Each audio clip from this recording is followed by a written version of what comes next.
I'm Ashley, 27, and I was reviewing marketing proposals when my phone buzzed. Mom's text read, "We changed all the locks. You don't have a home anymore." My fingers trembled as I typed back, "How funny how brave they think they are, haha." But inside, I was shattered. My grandmother's house, legally mine through her will, was being stolen by my own parents. I had no idea this inheritance would destroy my family. Before I tell you how this family nightmare started, let me know where you're watching from and subscribe if you've ever dealt with toxic family dynamics, because trust me, what happened next shocked even my lawyer. Growing up in Boston, I always thought my family was normal. Not perfect, but normal. My parents, Margaret and Robert, were hardworking middle-class people. Dad managed a bank branch and Mom taught third grade at the local elementary school. We lived comfortably in a modest suburban home, with family dinners most nights and annual vacations to Cape Cod. My younger brother Jason and I fought like typical siblings, but generally got along. But the heart of our family was always my grandmother Eleanor. She lived in a beautiful Victorian house in Cambridge that had been in our family for 3 generations. The house was where we celebrated every holiday, where I learned to bake cookies, and where I sought refuge during my turbulent teenage years. My grandmother was my confidant, my cheerleader, and often my protector when Mom's perfectionism became overwhelming. "You've always understood this house, Ashley," Grandma would tell me while we sat on her wraparound porch. "You see beyond the walls to the stories it holds." I didn't realize then how much those words would matter. When Grandma passed away last year at 92, our family was devastated. The reading of her will a month later changed everything. To everyone's surprise, especially my parents, she had left her house to me, with a letter explaining she believed I would preserve its history and character. "The house isn't just property," she'd written in her spidery handwriting. "It's our family story, and Ashley will honor that." My parents were visibly shocked. They had assumed the house would be sold and the proceeds split between them and their 2 children. Or, at minimum, that the house would go to them. My mother's face had gone pale, then flushed with anger as the lawyer read the will. "There must be some mistake," she'd said, her voice tight. Mother wasn't thinking clearly toward the end, but there was no mistake. The will was properly executed, witnessed, and notarized. My grandmother had been of sound mind. The house was legally mine. Initially, I tried to be conciliatory. "Nothing has to change," I told my parents over coffee the next day. "I want to preserve the house, not keep you from it. We can still have family gatherings there. I just want to honor Grandma's wishes." My best friend Leah warned me to be careful. "Your mom has always been controlling, Ash. And this is a lot of money we're talking about. That house must be worth over $1 million in today's market." "They're my parents," I insisted. "They'll come around once they process their grief." For a few months, things were tense but manageable. I moved into the house and began careful renovations, making sure to preserve its character while updating the plumbing and electrical systems. I invited my family over regularly, though my mother would often find fault with my changes. "Your grandmother kept that wallpaper for 40 years, she'd say, running her fingers along the new paint in the dining room.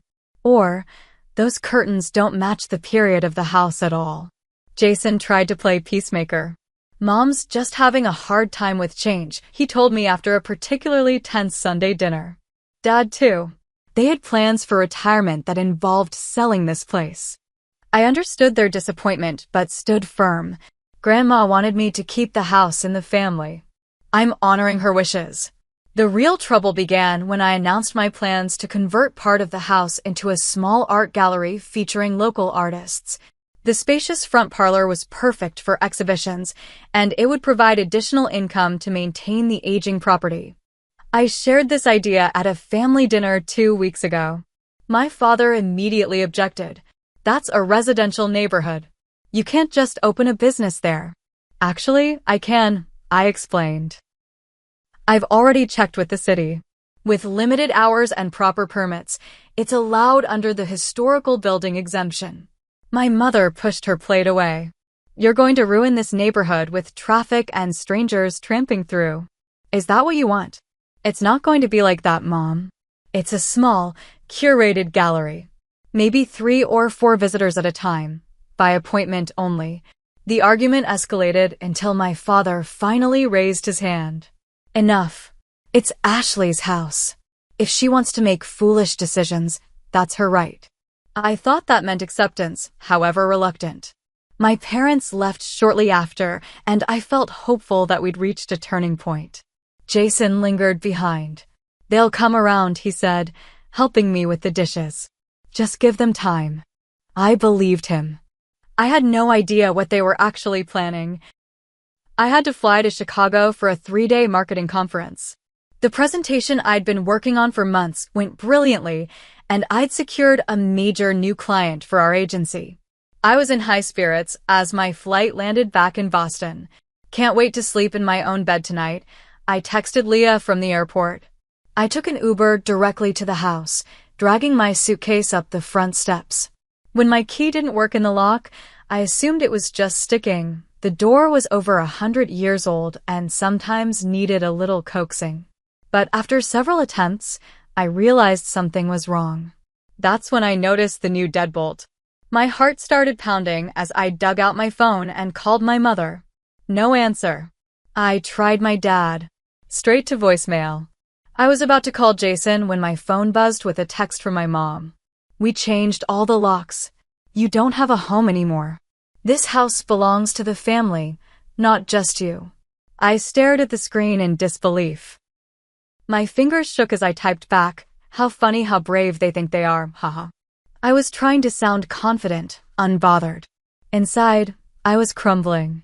Standing on the porch of my own house, the house my grandmother had legally left to me, I felt like I couldn't breathe. I called Jason. Did you know about this? I demanded when he answered. About what? He sounded genuinely confused. Mom and Dad changed the locks on Grandma's house. They've locked me out of my own home. There was a long pause. Oh, Ash. I'm sorry. I didn't know they were going to do that. Where are they? I need to talk to them right now. They went to the Cape for the weekend. They won't be back until Sunday night. My mind raced. It was Friday evening. Where was I supposed to go for 2 days? Jason, can you come let me in? You must have a key. Another pause. I don't, Ash. And even if I did, look, I can't get in the middle of this. They're really upset about your gallery plans. I couldn't believe what I was hearing. This is my house, Jason. Legally. They can't just lock me out. Maybe you should give them some time to cool down. Stay with a friend for the weekend. I hung up and sank down onto the porch steps, feeling utterly betrayed. Not just by my parents, but by my brother too. That's when I noticed the garbage bags. 3 large black trash bags were piled next to the bushes. I opened one and found my clothes hastily shoved inside. The second contained my toiletries and bathroom items. The third held framed photos, books, and some personal mementos. They had packed up my life and put it out with the trash. I called Leah, trying to keep my voice steady as I explained the situation. I'm coming to get you, she said immediately. You're staying with me tonight. While waiting for Leah, I sat guard over my bags, afraid my parents might have told neighbors I was trespassing. Every car that drove by made me tense up. When Leah arrived, she helped me load everything into her car. This is insane, she kept saying. They can't legally do this. I know, I said numbly. But they did it anyway. At Leah's apartment, I discovered several important things were missing. My grandmother's jewelry box, which contained not only heirloom pieces, but also the original copy of her will, my birth certificate and passport, and a leather-bound journal my grandmother had kept about the house's history. These weren't items I'd overlooked. They had deliberately not been packed. That night, lying on Leah's uncomfortable pull-out couch, I cried until I had no tears left. The betrayal felt physical, like a knife between my ribs. These were my parents, the people who were supposed to love me unconditionally. Instead, they had thrown me out like an unwanted tenant. I thought about breaking a window to get back into my house, but realized that would only escalate the situation and potentially give them legal grounds against me. I needed to be smarter than that. The next morning, Jason called. I talked to Mom and Dad, he said. They're not budging. They think you've been selfish about the house. Selfish? It's my house, Jason. Grandma left it to me. They feel like you're disrespecting the family by turning it into a business. Dad says if you just agreed to sell it and split the money, none of this would be happening. I couldn't believe what I was hearing. So this is about money? They're willing to throw their daughter out on the street for money. It's not just about money, Ash. It's about respect. They think you don't care about what they want. And what about what Grandma wanted? What about respecting her wishes? Jason sighed. Look, I'm trying to help here. If you apologize and agree to discuss selling the house, I think they might let you back in. Apologize? For what? For legally owning property that was left to me?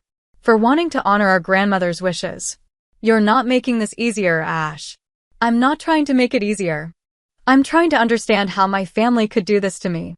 After I hung up, Leah put her arm around me. You need a lawyer, Ash. Like yesterday. She was right. This wasn't going to be resolved with a family discussion. My parents had crossed a line, and I needed legal protection. That first weekend of displacement was one of the hardest periods of my life. I felt completely abandoned by my family, unsure of my next steps, and terrified about my future. But beneath the hurt and confusion, something else was beginning to emerge: determination. They had no right to take what was legally mine. No right to discard me like this. I wasn't going to let them get away with it. On Monday morning, I called in sick to work and began researching attorneys who specialized in property law. By noon, I had an appointment with Sophia Chin, a highly recommended lawyer whose online reviews praised her combination of professionalism and compassion. Sophia's office was in a converted brownstone downtown, with warm lighting and comfortable furniture that put me slightly at ease. She listened intently as I explained the situation, taking occasional notes and asking clarifying questions. When I finished, she leaned forward, her expression serious. First, I want to be clear. What your parents did is illegal. It's called self-help eviction, and it's against the law even if they were the legal owners, which they're not. You have the deed and the will, correct? My stomach dropped.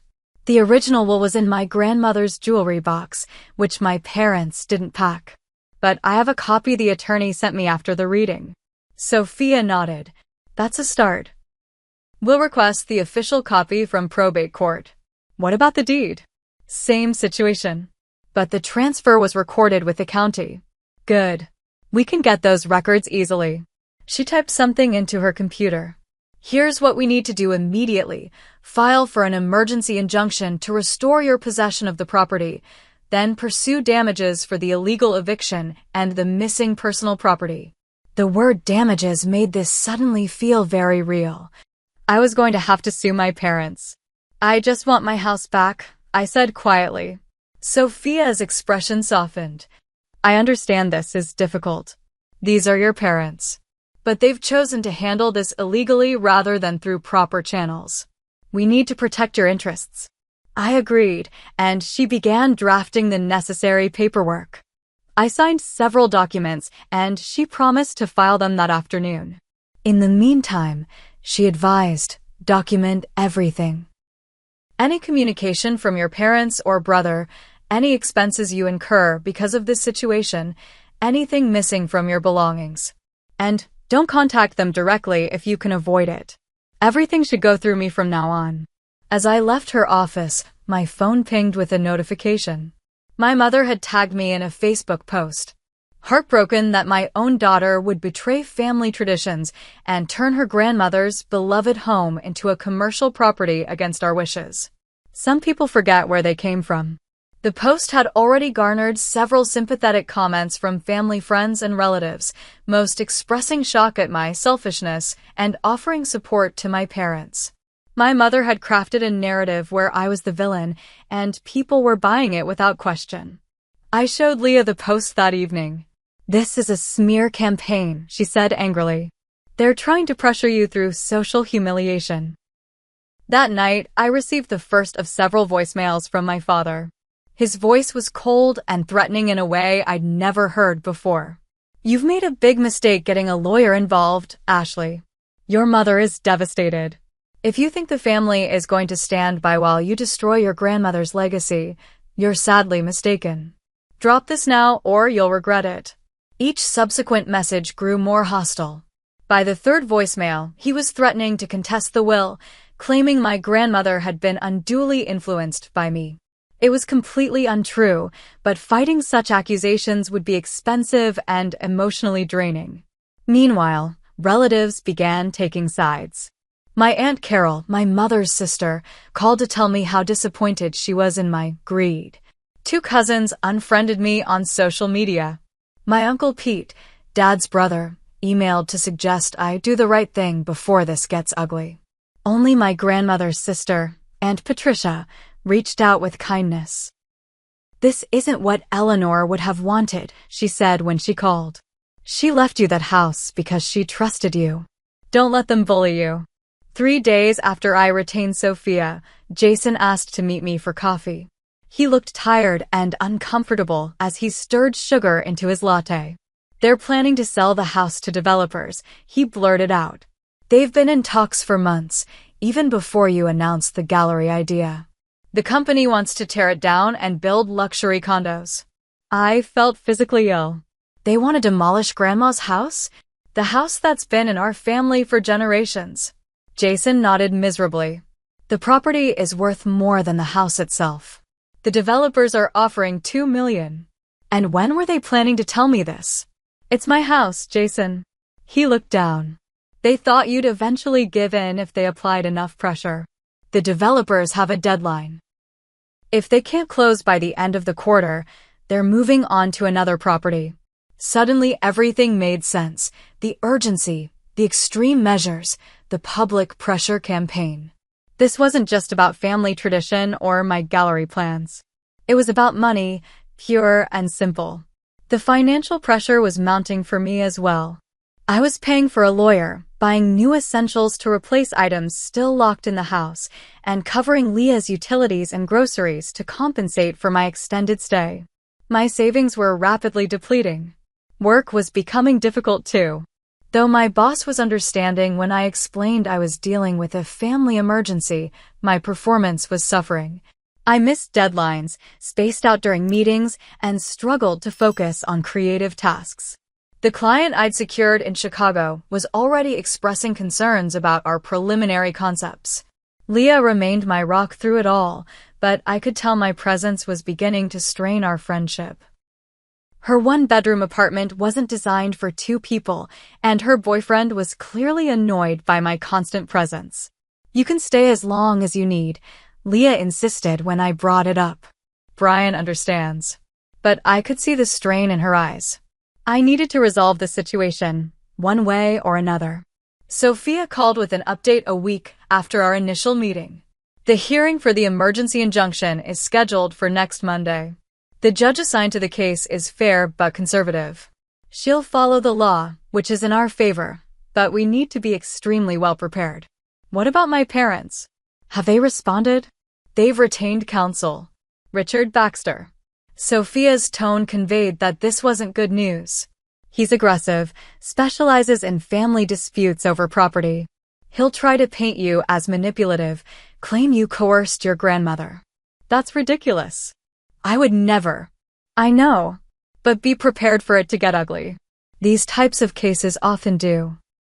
That night, I lay awake on Leah's couch, staring at the ceiling.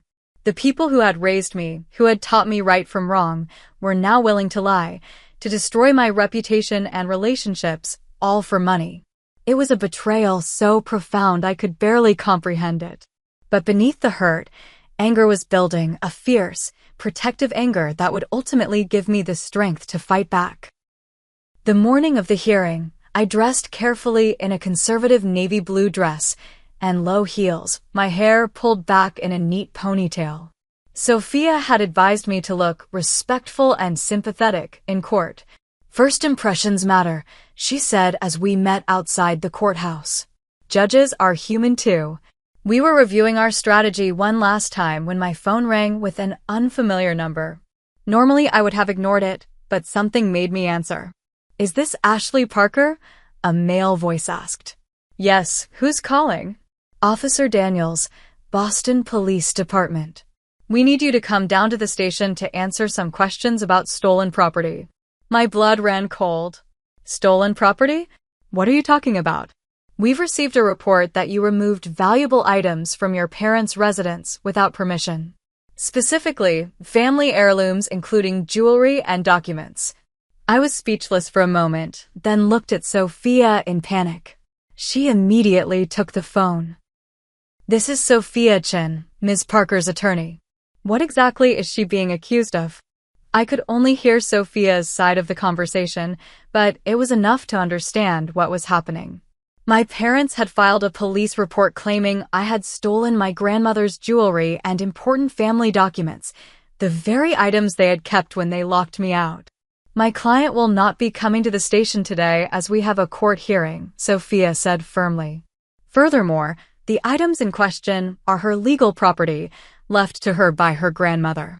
"We'll be happy to address these false allegations after today's hearing." She hung up and turned to me, her expression grim. "This is a common tactic. They're trying to intimidate you and create a counter-narrative. If they can paint you as a thief, it undermines your credibility about the house." "They're lying to the police," I said, my voice shaking. "My own parents are filing false police reports against me." "Focus on the hearing," Sophia said, squeezing my arm. "One battle at a time." Inside the courtroom, I saw my parents for the first time since they'd changed the locks. My mother avoided eye contact, staring straight ahead with her jaw clenched.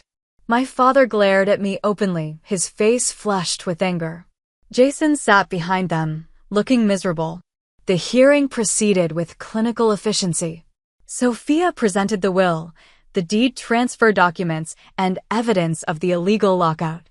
My parents' attorney, a sharp-featured man with cold eyes, argued that I had abandoned the property voluntarily and that my parents were merely securing it in my absence. Ms. Parker announced plans to fundamentally alter the historic family home against her grandmother's expressed wishes, he claimed. Her parents, as the previous heirs apparent, were acting to preserve the property's intended character. The judge, an older woman with penetrating eyes, seemed unimpressed by this argument. "The will is quite clear, Mr. Baxter. Ms. Parker is the legal owner of the property. Whether her renovation plans honor or dishonor her grandmother's memory is not a legal question before this court." She turned to my parents. "Mr. and Mrs. Parker, you had legal avenues available if you wished to contest the will. Changing locks and removing the legal owner's possessions was not one of them." My mother began to cry, while my father's face darkened further. The judge continued, addressing their attorney. "I'm granting the emergency injunction. Miss Parker is to be given immediate access to her property. All personal belongings are to be returned within 24 hours. If anything is missing or damaged, there will be further consequences." It should have felt like victory, but all I felt was hollow. As we left the courtroom, I heard my father hiss to my mother, "This isn't over." Not by a long shot. Outside, Sophia was discussing next steps when a police officer approached us. "Ashley Parker?" I nodded, my stomach clenching. "I need to ask you some questions about the stolen items reported by Margaret and Robert Parker." Despite Sophia's legal explanations, I had to endure the humiliation of being questioned about theft in front of the courthouse. Several colleagues from neighboring offices witnessed the scene, and I could feel their curious stares. The next day, as I was preparing to reclaim my house, my boss called me into his office. "Ashley, is everything okay? I've heard some concerning things." My heart sank. "What kind of things?" He looked uncomfortable. "There are rumors that you're involved in some kind of legal trouble. Something about theft? And a client mentioned seeing a social media post about you turning a historic home into a commercial property against preservation guidelines." I realized with horror that my parents' campaign had reached my professional life. The client who had seen the post was likely the one I'd just signed in Chicago, the account I'd been struggling with since the lockout. "It's a personal matter that's being resolved," I said, trying to sound confident. "My grandmother left me her house, and there's been a family disagreement about it. Everything is being handled legally." He nodded, but I could see the doubt in his eyes. "Just make sure it doesn't affect your work. The Westfield account is too important to lose." That afternoon, with a locksmith and a police escort, Sophia's precautionary measure, I finally re-entered my home. The sight that greeted me was devastating. While nothing was overtly damaged, the house had been picked clean of anything valuable or sentimental. My grandmother's antique desk where I'd worked was empty, its drawers removed. The walls were bare where family photos had hung. Even the vintage copper pots that had always hung in the kitchen were gone. "Document everything," Sophia reminded me, taking photos with her phone. "This is contempt of court." The police officer accompanying us looked uncomfortable. "You might want to file a separate theft report," he suggested. The irony was bitter. My parents had accused me of theft while systematically looting the house themselves. That night, alone in the mostly empty house, the full weight of what had happened crashed down on me. My family had not just betrayed me, they had deliberately tried to destroy me legally, financially, professionally, and emotionally. They had been willing to sacrifice our relationship, my reputation, and even my grandmother's wishes, all for money. I curled up on my bare mattress, they'd taken the bedding, and sobbed until my throat was raw. I had never felt so alone, so utterly abandoned by the people who were supposed to love me most. In that darkest moment, I seriously considered giving up. Maybe I should just let them have the house. Maybe the money wasn't worth losing my family, my reputation, my peace of mind. Maybe I was being selfish, as they claimed. I reached for my phone to call Sophia, to tell her I wanted to settle, when I noticed an email notification. It was from an address I didn't recognize, with the subject line, "Your grandmother Eleanor. Important information." Curious despite my emotional exhaustion, I opened it.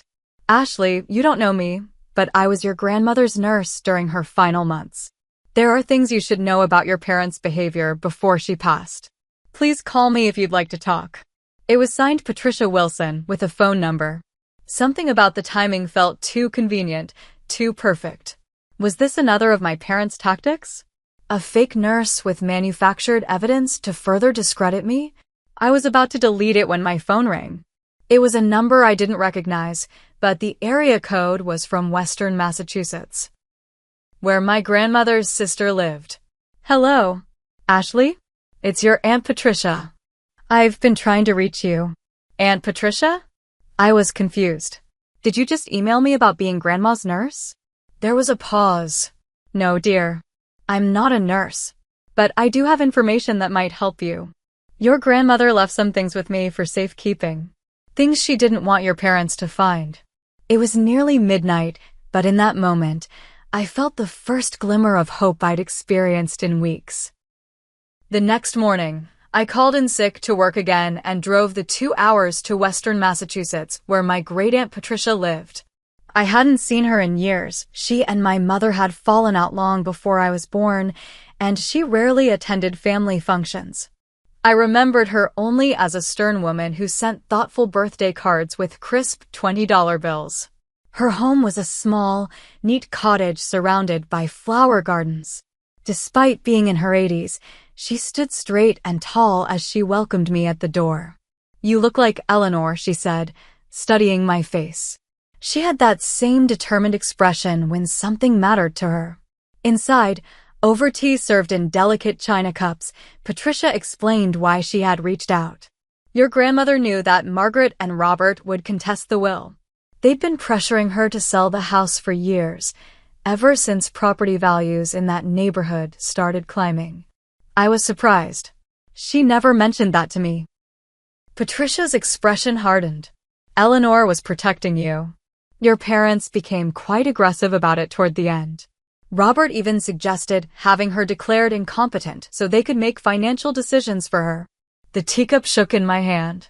They tried to have Grandma declared incompetent? They went as far as scheduling an evaluation with a geriatric psychiatrist. Eleanor was furious. That's when she decided to leave everything to you instead of splitting it as she'd originally planned. Patricia rose and went to a roll-top desk in the corner. From a hidden compartment, she removed a manila envelope.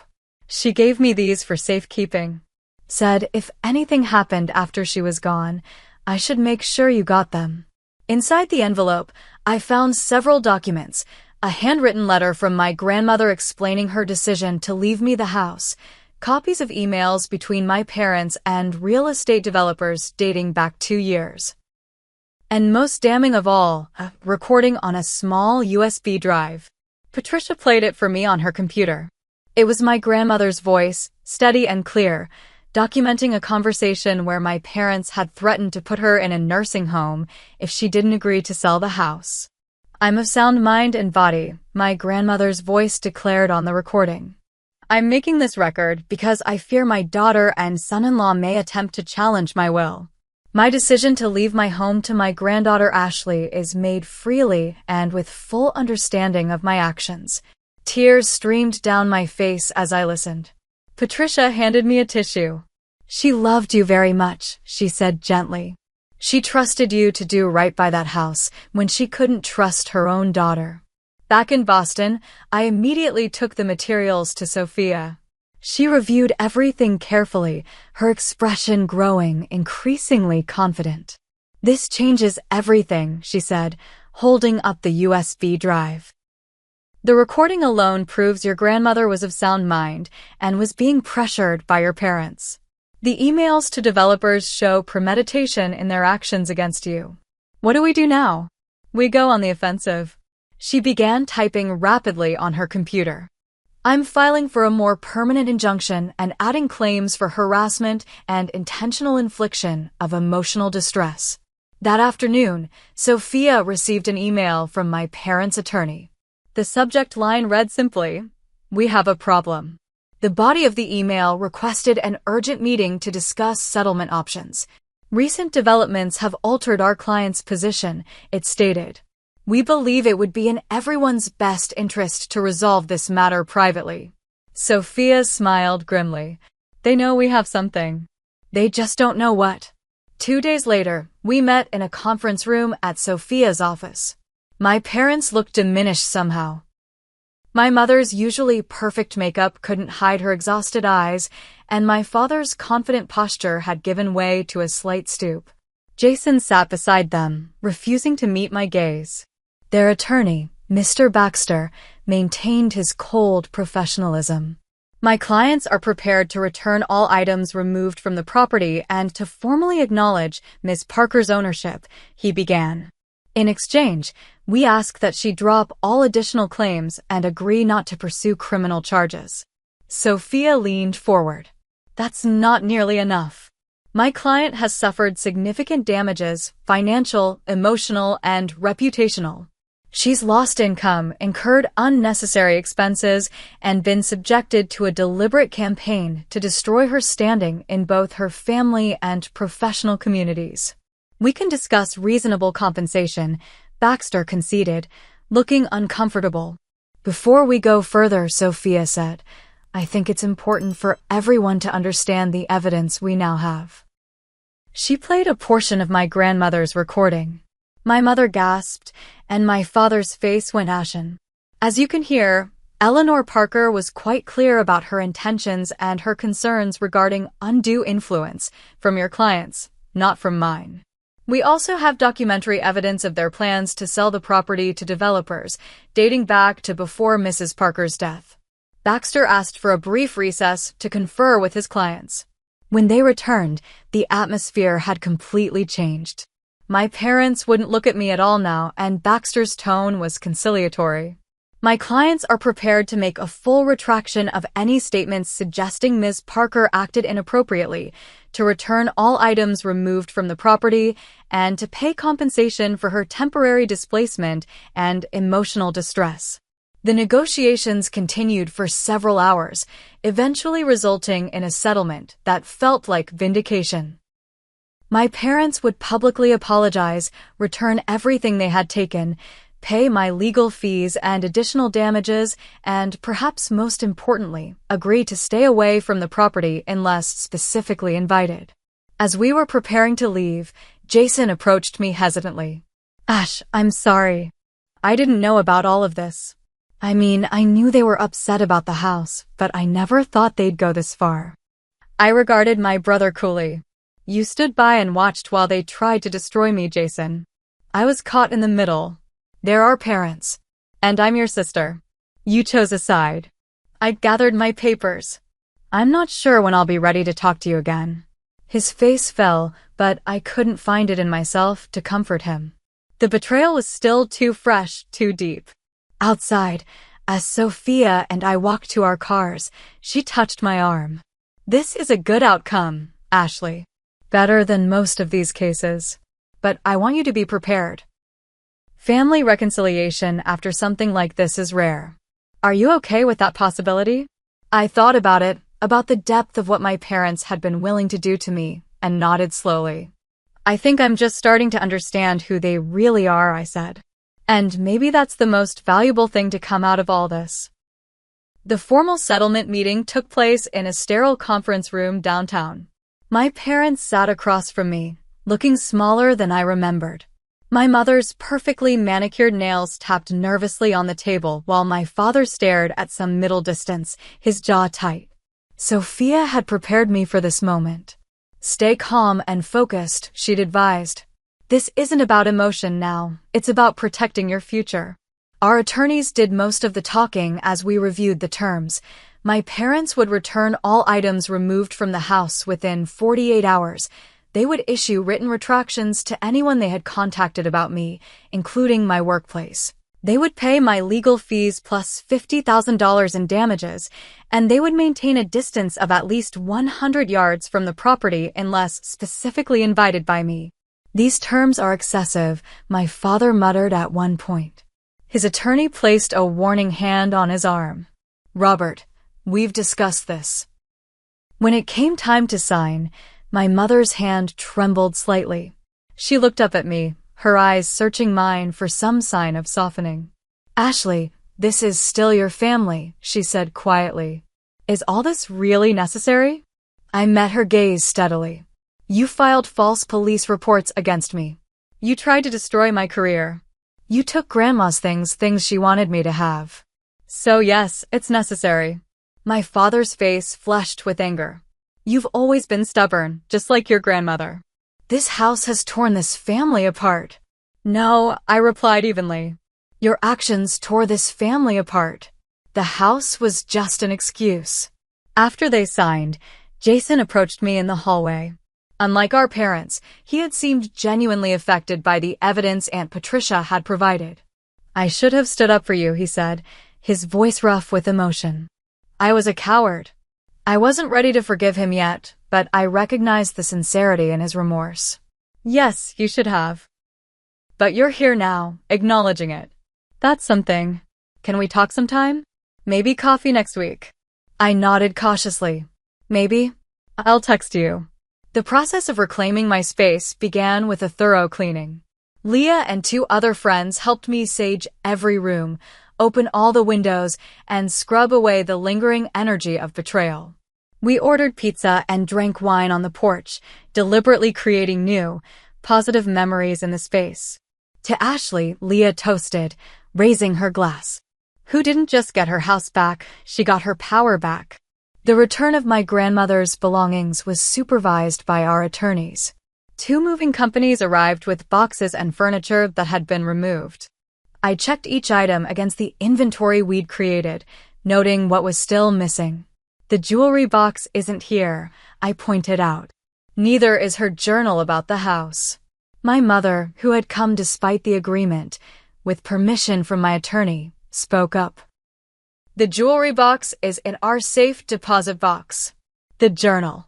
She hesitated. I may have thrown it out in anger. I'm sorry. The loss of the journal felt like losing a piece of my grandmother all over again. I turned away to hide sudden tears. "If it turns up, you'll return it immediately," Sophia said firmly. Once my parents and the movers left, I sat alone in my grandmother's parlor, the room I still planned to convert into a gallery, surrounded by boxes of returned possessions. It should have felt like victory, but instead, I felt strangely empty. The house was mine again, legally and physically. But the family I had known was gone forever. Even if we eventually rebuilt some kind of relationship, it would never be the same. They had shown me who they truly were, and that knowledge could never be erased. I began the slow process of reorganizing my life. First, I had to repair the professional damage. My boss was understanding once I explained the situation and showed him the formal retraction my parents had signed acknowledging their misleading statements about me. "Family business can get ugly," he said sympathetically. "Take the time you need to get settled, but we need you back at full capacity soon. The Westfield account is still wobbly." I threw myself into work with renewed focus, determined to prove my value.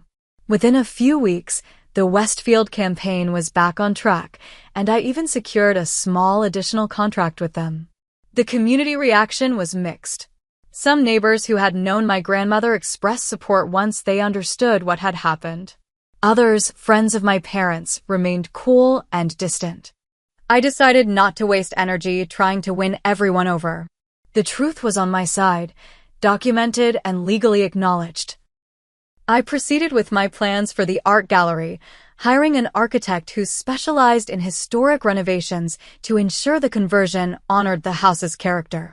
The process was healing, a way of fulfilling my promise to my grandmother while asserting my vision. Jason and I began a cautious reconciliation over weekly coffee meetings. Unlike our parents, he seemed genuinely remorseful and eager to repair our relationship. "They're not handling this well," he admitted during one of our conversations. "Dad's drinking more and Mom barely leaves the house. They feel humiliated." I didn't humiliate them, I pointed out. Their own actions did that. "I know. I'm not defending them. I just thought you should know." I appreciated his honesty, even if I wasn't ready to extend an olive branch to our parents. The wounds were still too fresh, the betrayal too profound. The first holiday season was the hardest. Thanksgiving had always been at my grandmother's house, now my house. With my mother orchestrating an elaborate meal and my father carving the turkey. This year, I hosted a Friendsgiving instead, filling the dining room with people who had supported me through the crisis. "It's different," Leah observed as we washed dishes afterward. "But maybe better in some ways? No tension, no walking on eggshells around your mom's feelings." She was right. The celebration had been relaxed and joyful, without the undercurrents of criticism and competition that had characterized family gatherings. That night, after everyone left, I sat in my grandmother's favorite chair by the fireplace and allowed myself to really feel the mixture of grief and liberation that had been swirling inside me. I had lost my family as I knew it, but I had gained something perhaps more valuable, the knowledge that I could stand firm in my truth, even when everyone was against me. The gallery opened in the spring, featuring work by local artists who focused on themes of home, memory, and transformation. The opening night drew a surprising crowd, including several neighbors who had initially been skeptical of my plans. "Your grandmother would have loved this," one elderly neighbor told me, gesturing to the thoughtfully curated space. "She always said this house needed young energy." My brother came too, bringing a small housewarming gift, a vintage photograph of our grandmother standing on the porch, smiling broadly. "Found it in an old album at Mom and Dad's," he explained. "Thought it belonged here." As guests mingled and admired the artwork, I felt my grandmother's presence strongly, as if she were moving through the rooms alongside me, approving of how I'd honored her legacy while making the space my own. For the first time since the locks had been changed all those months ago, I felt truly at home. 1 year after the court hearing that returned my house to me, I stood in what was now a thriving gallery space, hosting an exhibition of photography focused on family dynamics across generations. The symbolism wasn't lost on me or the friends who had supported me through the ordeal. Full circle moment, Leah whispered as we surveyed the crowded room. The year had been one of profound transformation. The house itself had evolved from a battleground to a sanctuary. I'd completed the renovations with meticulous care, preserving historical details while creating a space that reflected my own aesthetic sensibilities. The gallery portion operated 3 days a week, providing enough income to offset maintenance costs without disrupting the neighborhood. My professional life had not just recovered, but flourished. The determination I discovered during the conflict translated into a newfound confidence at work. I'd been promoted to creative director, with a team of my own and the freedom to pursue projects I found meaningful. My relationship with Jason had gradually been rebuilt on a foundation of honesty rather than obligatory family ties. Our weekly coffees had evolved into genuine friendship as he worked to understand his role in what had happened and make amends. I was afraid of standing up to them, he admitted during one of our deeper conversations. I've always been afraid of their disapproval. Watching you fight back taught me something important about courage. He had recently moved into an apartment just a few blocks from me, a physical symbol of his choice to align himself with his sister rather than our parents. My parents themselves remained a complicated wound. We had limited, carefully controlled contact, occasional text messages, a brief meeting in a neutral location on my birthday. The relationship was formal, stripped of pretense. I no longer expected the unconditional love they had proven incapable of providing, and that clarity was its own form of freedom. They're never going to be the parents you deserved, my therapist had told me during one of our sessions. Accepting that is part of your healing. I had found unexpected family in other places. Aunt Patricia had become a regular presence in my life, visiting monthly and sharing stories about my grandmother I'd never heard before. Leah and my other close friends had proven themselves more loyal than blood relatives. Even some of the artists who exhibited in the gallery had become part of my chosen family. The most profound change, though, was internal. The person who had received that devastating text message, "We changed all the locks. You don't have a home anymore," seemed like a different version of myself. Someone who still believed that family loyalty was unconditional and that parents would always put their child's well-being above their own desires. That naive woman was gone, replaced by someone stronger, more discerning, and ultimately more peaceful. I had learned to distinguish between genuine love and conditional approval, between healthy compromise and self-erasure, between forgiveness and foolishness. The exhibition opening was winding down when I noticed a familiar figure lingering near the entrance. Jason had arrived with our mother. My heart rate spiked. This was unexpected. She hadn't been to the house since the settlement. Jason caught my eye with an apologetic look that said this hadn't been planned. I approached them cautiously. My mother looked older, more fragile than I remembered. She clutched her purse with white knuckles. "The gallery is beautiful," she said quietly. "Your grandmother would have approved." It wasn't an apology. It wasn't even an acknowledgement of what she had done. But it was something, a small recognition of the rightness of my vision for the house. "Thank you for coming," I replied, maintaining the polite distance that now characterized our interactions. She nodded, eyes moving around the space, taking in the photographs of families, some joyful, others clearly depicting conflict and distance. "Is your father well?" I asked, more out of courtesy than genuine concern. "Managing his blood pressure. The doctor says he needs to reduce stress." A hint of the old accusation crept into her tone, as if my father's health problems were somehow my fault. Some things hadn't changed, but my reaction to them had. Instead of feeling guilty or defensive, I simply nodded and let the comment pass without taking its weight onto my shoulders. After they left, Jason texted, "Sorry about that. She insisted on coming when she heard where I was going. You handled it with grace." The encounter crystallized how far I'd come. A year ago, that brief, loaded interaction would have devastated me for days. Now, it was just a moment, neither defining nor destroying my peace. Later that evening, as I closed up the gallery and moved through the quiet rooms of my home, I found myself in my grandmother's study, the one room I'd kept almost exactly as it had been during her lifetime. On her desk sat a framed quote she had loved, words from Maya Angelou: "You may not control all the events that happen to you, but you can decide not to be reduced by them." That had been my grandmother's gift to me, not just the house itself, but the opportunity to discover my own strength through defending it. In trying to take my home, my parents had inadvertently forced me to find an unshakable home within myself. For anyone who's ever faced betrayal by those who should have protected you, know this: your worth isn't determined by those who failed to value you. Family is both what we're born into and what we create. Sometimes the family we choose becomes our greatest source of strength. Have you ever had to stand up to family for something that was rightfully yours? How did you handle it? Share your story in the comments below. And if this story helped you feel less alone in your own family struggles, please subscribe and hit that like button.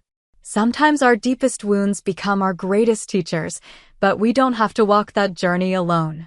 Thank you for being part of my healing by listening to my story, and I wish you strength in whatever battles you're facing today.